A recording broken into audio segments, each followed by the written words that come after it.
Watch the arrow behind this glass as the water level rises. The moment the liquid covers the graphic, the arrow swaps orientation. You can see a similar break in reality by placing a straight pencil in a cup. Where the wood meets the water, the pencil appears to snap, becoming completely disjointed. These anomalies aren't limited to the tabletop. Sailors sometimes witness massive cargo ships appearing to hover in the empty sky, physically detached from the ocean horizon.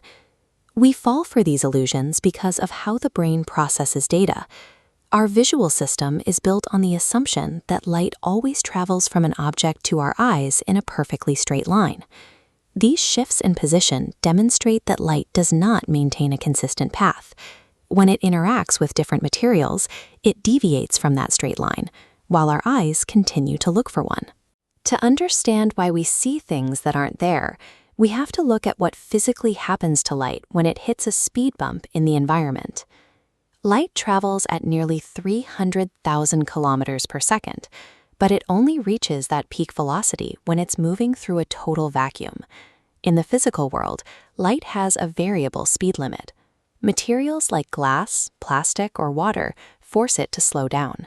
This change in speed is measured as the index of refraction. The denser the material, the more the light decelerates. We can visualize this change in direction using a marching band. Imagine a formation of marchers moving at an angle, crossing from a smooth concrete lot into thick, muddy grass. Because they approach at a diagonal, the marchers on the bottom edge hit the mud first and immediately slow their stride. The marchers on the top edge are still on the concrete, moving at full speed.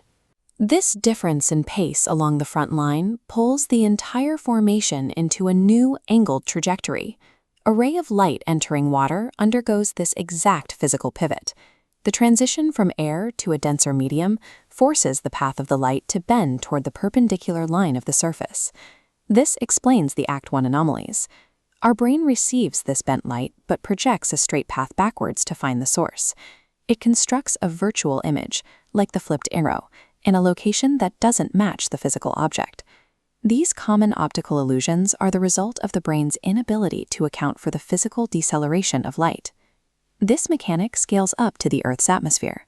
Drastic temperature gradients in the air create density barriers that act just like the boundary between air and water. On a hot day, heat radiating off asphalt creates a thin layer of less dense air. Sunlight descending from the sky hits this layer and arcs smoothly back up toward your eyes. Your brain traces that arcing light straight down through the road. It projects a patch of the blue sky onto the ground, which our minds interpret as a puddle of water. The floating ship, or fata morgana, uses the same physics in reverse.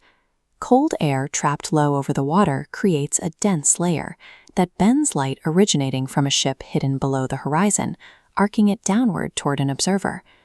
The observer's brain traces that downward bending light in a straight line out into the sky. It projects a virtual ship in the empty space above the waterline. These atmospheric events prove that our global perception is regularly being shifted by invisible temperature zones that bend the horizon itself. Because refraction is constant, biological systems have to adapt. We can see the limits of our own system by attempting to see underwater. The human eye is optimized for air. The cornea acts as a lens, using the density difference between the atmosphere and your eye tissue to bend incoming light so it converges precisely on the retina. Submerged in the ocean, that system fails. Water and the human cornea have the same refractive index. Light passes into the eye without changing its angle. Because it doesn't bend, the lens cannot focus it. The light converges behind the eyeball, resulting in severe farsightedness. Our vision is so dependent on the refractive index of air that we are effectively blind in the water unless we use a scuba mask to trap a pocket of the atmosphere against our eyes. One biological system has integrated these optical shifts into its survival strategy, the Archerfish.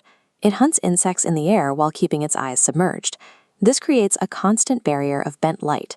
Because of refraction at the surface, the insect appears to be in a position that does not match its physical coordinates. A direct shot at what the fish sees would result in a miss. To compensate, the fish uses a process called egocentric motor adaptation. It calculates the refractive index based on its specific viewing angle and shifts the trajectory of its water jet to hit where the insect is actually located.